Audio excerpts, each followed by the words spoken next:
আসসালামু আলাইকুম সবাইকে ঈদ মোবারক। আজকে হলো ঈদের তৃতীয় দিন। ভাবছি একটু নানুর বাড়িতে যাই, কারণ মনটা ভীষণ খারাপ। আপনারা যারা নিয়মিত আমার ব্লগ দেখেন আপনারা তো জানেন যে আমার বোনের জন্য আমার মনটা ভীষণ খারাপ যাচ্ছে। আজকে প্রায় 3 মাসের মতন। তাই মন ভালো করার জন্য নানুর বাড়িতে যাচ্ছি। আর যাওয়ার পথে যে ঘটনাটা ঘটলো সেটাতে আমার মন আরও খারাপ হয়ে গেছে। বাংলাদেশ আমাদের স্বাধীন দেশ, আমাদের ডিজিটাল দেশ, কিন্তু এই দেশে আমরা এমনভাবে অত্যাচারিত হচ্ছি জনতার পাবলিকরা, যেটা বলার মতো না। যেমন ঈদ আসছে, ঈদের সবাই একটু দেশের বাড়িতে যাবে, সবাই নিজের আত্মীয় পরিজন মা বাবার সাথে ঈদ করবে, কিন্তু তখনও এত হয়রানি করে বাস এবং ট্রেনের টিকিট নিয়ে। আবার সেম আজকে দেখেন একটু এদিক সেদিক যেতে আত্মীয় স্বজনের জন্য কম ফল ফ্রুটস নিয়ে যাবে, এইখানেও তারা গলা কাটা ব্যবসা করতেছে। গলা কাটার ব্যবসা। যে তরমুজ আমি ঈদের আগের দিন কিনছি 250-300 টাকা দিয়ে, সেই তরমুজ আজকে আমার কাছ থেকে নিচ্ছে 600 টাকা। 700 টাকা চাচ্ছে, 600-র কমে আমাকে দিবিয়ে না। কারণ তারাও জানে যে আমরা তো খালি হাতে আর কেউ আত্মীয় স্বজনের বাসায় যাব না। তাই ঝোপ বুঝি তারা কপ মারে। বাংলাদেশের ব্যবসায়ীদের এই হচ্ছে একটা ব্যবসার সিজন। রমজান আসলে, ঈদ আসলে, কোরবান আসলে বাইরে তখন একটু ছাড় দাও না, যে পাবলিকের কথা একটু চিন্তা করো। পাবলিকদেরকে তো আর বেতন তখন বাড়াই দেয় না, হয়তো একটু বোনাস দেয়। এই বোনাসটা তো কিছুই হয় না।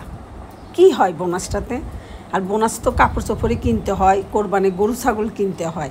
অথচ দেখেন আমি আজকে 24 বছর ইতালিতে তাদের বড়দিন উপলক্ষে, তাদের 25শে ডিসেম্বর হলো তাদের ধর্মীয় বড় একটা অনুষ্ঠান, আমাদের যেমন রমজান ঈদ, কোরবানি ঈদ এমন।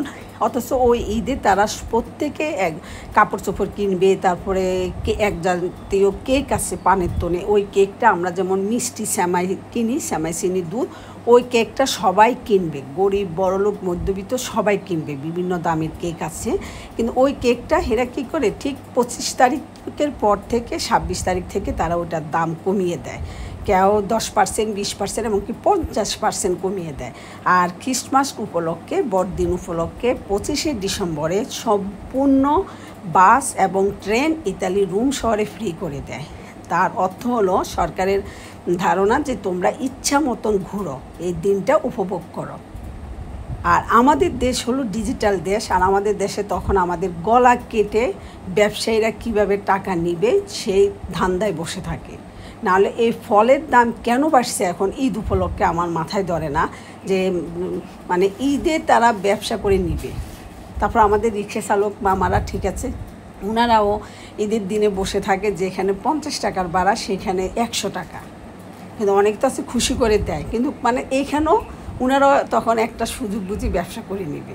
তারপর আমি তাদের কথা ভাবতে দিলাম, কারণ ওনারা গরিব মানুষ, অন্য সময় দেখা গেছে এত ব্যবসা করতে পারে না, তাই ঈদের দিনের জন্য অপেক্ষা করে থাকে। কারণ ঈদ তো তাদেরও ঘরে বসে কাটানোর কথা, কিন্তু সেই জায়গায় ওনারা আমাদেরকে এদিক সেদিকে নিয়ে যাচ্ছে। যদি ওনারাও ঈদ পালন করতো আমাদের মতন, তাহলে তো আমরা অনেক বিপদে পড়ে যেতাম, আমাদের যাদের প্রাইভেট কার নেই।